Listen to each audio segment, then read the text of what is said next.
পিতামাতা এবং স্ত্রীর মধ্যে সমন্বয় করতে ব্যর্থ হচ্ছি। মা অভিশাপ দিলে কি করব? মা যদি অভিশাপ দেন তাহলে সেক্ষেত্রে অভিশাপটা যদি অযৌক্তিক হয়, অন্যায়ভাবে হয়, তার কোনো যৌক্তিক গ্রাউন্ড না থাকে, তাহলে আল্লাহর কাছে আপনার কোনো দায় থাকবে না। আর যদি তিনি আপনাকে যুক্তিসঙ্গত কারণে অভিশাপ দিয়ে থাকেন, তাহলে মা বেঁচে থাকলে তার কাছ থেকে ক্ষমা চেয়ে এটাকে মিনিমাইজ করবেন, তাকে সন্তুষ্ট করে ছাড়বেন। মৃত্যুবরণ করলে মৃত্যুর পরে তওবা করে, ইস্তেগফার করে, মায়ের জন্য দান সাদাকা করে এবং মা বাবাকে মৃত্যুর পর তাদের প্রতি সদাচরণ করবার যে উপায়গুলো আছে সেগুলো অবলম্বন করে আপনি দায়মুক্ত হওয়ার চেষ্টা করবেন। পিতামাতা এবং স্ত্রীর মধ্যে সমন্বয় করতে ব্যর্থ হচ্ছি। পিতামাতা এবং স্ত্রীর চাহিদা যদি বিপরীতমুখী হয় তাহলে কার চাহিদাকে প্রাধান্য দেব? কোরআন সুন্নাহ ও বাস্তবতার আলোকে নির্দেশনা দিবেন। পিতামাতা এবং স্ত্রীর মধ্যে সমন্বয় করাটা আমাদের সমাজে নানা কারণে জটিলতা সৃষ্টি হয়, এটা জটিল আকার ধারণ করে। তো এরকম পরিস্থিতিতে আসলে আমরা যদি এমন কোনো পজিশনে চলে যাই যে কোনো একজনের চাহিদাকে প্রাধান্য দিতে হচ্ছে, তাহলে কোনো কোনো ক্ষেত্রে পিতামাতাকে আমরা প্রাধান্য দিতে হবে। দেখতে হবে যে বিষয়টা কোন ধরনের। কোনো কোনো ক্ষেত্রে আবার স্ত্রীরটাকে প্রাধান্য দিতে হবে। যদি স্ত্রীর হক আদায় করা সংশ্লিষ্ট বিষয় হয়, পিতামাতা চাচ্ছেন স্ত্রীর হক আদায় না করতে, স্ত্রী চাচ্ছে তার হক আদায় করতে, তো শরীয়ত তো আপনাকে স্ত্রীর হক আদায় করতে নির্দেশ করেছে, বিধায় এখানে পিতামাতা নিষেধ করলেও স্ত্রীর চাহিদাকেই অগ্রাধিকার দিতে হবে। আর যদি স্ত্রীর নফল চাহিদা হয় যেটা আপনি আদায় করতে বাধ্য নন কিন্তু পিতামাতা সেটা নিষেধ করেন, তাহলে সেটা পিতামাতার নির্দেশনাকে আমলে নিয়ে স্ত্রীকে আপনি কনভিন্স করার এবং বোঝানোর চেষ্টা করতে হবে যে তার প্রতি আপনার ভালোবাসার কোনো কমতি নাই, কিন্তু বাবা মার প্রতি রেসপেক্টের জায়গা থেকে শুধুমাত্র আপনি এখানে সীমাবদ্ধ পরিসরে আপনাকে কাজ করতে হচ্ছে অথবা তার চাহিদা পূরণ করতে পারছেন না। তো এই বিষয়গুলোকে আসলে একক মূলনীতির আলোকে আনা কঠিন বা এক কথা উত্তর দেওয়া কঠিন, কারণ এটা পরিস্থিতি এবং চাহিদার ধরন, চাহিদার প্রকৃতি এগুলোর উপর নির্ভর করে ডিসিশন নিতে হবে কার হক কতটুকু।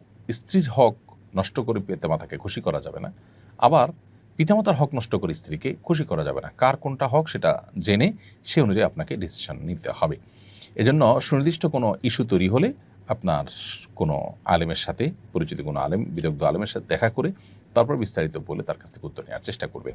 এরপর প্রশ্ন হলো, আমার স্ত্রীর সঙ্গে মান অভিমান লেগেই আছে, দিন দিন তিক্ততা বাড়ছে, দাম্পত্য জীবনে ভালোবাসা ও শান্তি বজায় রাখতে করণীয় কি সদুপদেশ কামনা করছি। আমাদের যে দাম্পত্য জীবনে এই অশান্তির অন্যতম প্রধান কারণ হলো দ্বীনি শিক্ষার অভাব। দ্বীনি শিক্ষা যদি কারোর মধ্যে থাকে তাহলে দাম্পত্য জীবনে তিনি অবশ্যই সংযমী, ধৈর্যশীল এবং কৃতজ্ঞ হবেন। সংযমী, ধৈর্যশীল এবং কৃতজ্ঞ যদি আমরা না হই তাহলে সেক্ষেত্রে আমাদের দাম্পত্য জীবনের শান্তি কখনো আসবে না। উভয়কেই একই সঙ্গে সংযমী হতে হবে এবং কৃতজ্ঞ হতে হবে। যেটুকু পেয়েছি তার জন্য আল্লাহ শুকর, যেটুকু পাইনি তার জন্য সবর।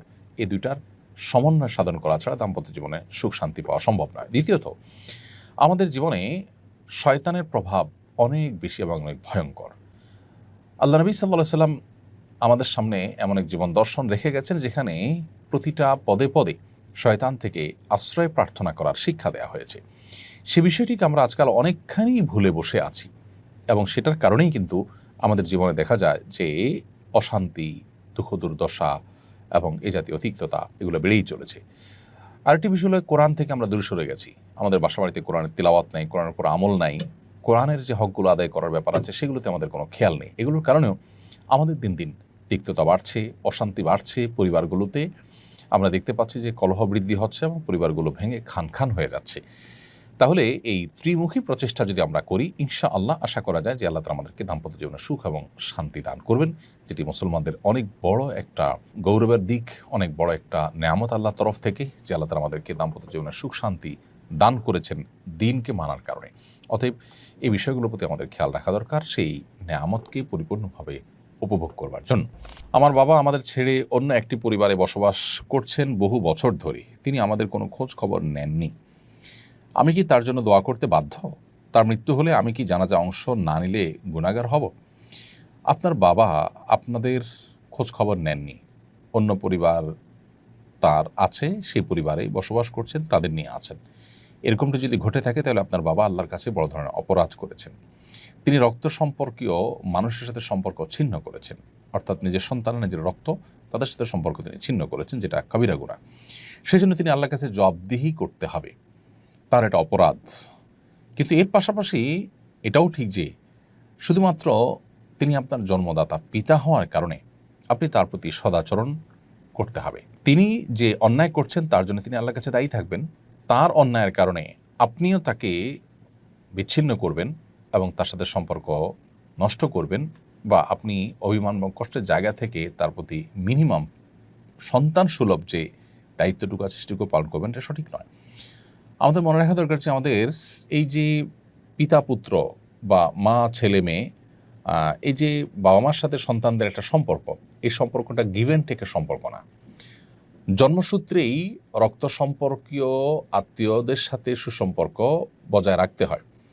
অর্থাৎ আমাকে আল্লাহ রাব্বুল আলামিন তাদের ব্লাড আমার ব্লাড এক রেখেছেন, জাস্ট এই কারণেই তাদের প্রতি আমার দায়িত্ব রয়েছে, সেই দায়িত্ব আমাকে পালন করতে হবে। আমি জানি এটা খুবই কঠিন একটা ব্যাপার, যিনি সারা জীবন আমাদের খোঁজখবর নেননি, ইগনোর করেছেন, এরকম একজন মানুষের প্রতি মিনিমাম রেসপেক্ট বা তাকে তিনি এতটা দায়িত্ব জ্ঞানহীনতার পরিচয় দিয়েছেন, তাকে আবার আমার জায়গা থেকে শ্রদ্ধা করা, এটা একটু ডিফিকাল্ট। কিন্তু এই ডিফিকাল্ট কাজটা করাটাই তো আমাদের জন্য চ্যালেঞ্জের কাজ, এবং এটার বিনিময়ে আল্লাহ আমাদেরকে জান্নাত দিবেন। নবী করিম সাল্লাল্লাহু আলাইহি ওয়াসাল্লাম পরিষ্কারভাবে বলেছেন, লাইসাল ওয়াসিলু বিল মুকাফি, যে ব্যক্তি আত্মীয় স্বজনকে আপনার গিভ অ্যান্ড টেকের মতো করে সুসম্পর্ক বজায় রাখে তাদের সাথে, অর্থাৎ তারা কিছু দিল তারপরে তার বিনিময়ে সেও ভালো আচরণ করে বা সুসম্পর্ক রক্ষা করে, এ ব্যক্তি আত্মীয়তার সম্পর্ক রক্ষাকারী নয়। এটা তো বিনিময়ে দিলেন, যে কোনো মানুষের সাথে সম্পর্ক হবে, কেউ আপনাকে দিল আপনিও দিলেন। আত্মীয়তার সম্পর্ক রক্ষাকারী হলো যে আত্মীয় সম্পর্ক রক্ষা করছে না তার সাথে সুসম্পর্ক বজায় রাখা। তো এখানে আপনার পিতা সবচেয়ে বড় আত্মীয়, তার প্রতি সদাচরণ করার আপনি মিনিমাম চেষ্টাটা করবেন। মন থেকে কষ্ট আসে, সেটার জন্য আল্লাহ তাআলার কাছে অনুযোগ তো আপনার মন থেকে যাই, কিন্তু পাশাপাশি আপনি পিতা হিসাবে তার প্রতি খোঁজখবর রাখা, মৃত্যুবরণ করলে জানাজায় যাওয়া বা তার কল্যাণ কামনা করা, এই যে তিনি ভুল পথে আছেন, তিনি যেন একটা ভুলটা বুঝতে পারেন, তার জন্য যেন হেদায়েত হয়, তিনি যেন আল্লাহর কাছে মাপ চেয়ে যেতে পারেন, আপনাদের কাছ থেকে মাপ নিয়ে যেতে পারেন, নাহলে তো তিনি জাহান্নামে যাবেন। এই যে কল্যাণ কামনা, এটুকু অন্তত বাবার জন্য আপনার থাকা দরকার। আমার স্বামী দিন পালনে উদাসীন, তাই আমি আমার বাবার বাড়ি এসে থাকি, আর ঢাকায় আমার ভালো লাগে না, এতে কি আমার গুনাহ হচ্ছে? বোন শারমিন, আপনার স্বামী দিন পালনে উদাসীন এই অজুহাতে আপনি বাবার বাড়িতে চিরকাল থাকলে, আপনার স্বামী যদি সেটাকে অনুমোদন না করেন, তাহলে সেক্ষেত্রে সেটা আপনার জন্য নাজায়েজ হবে।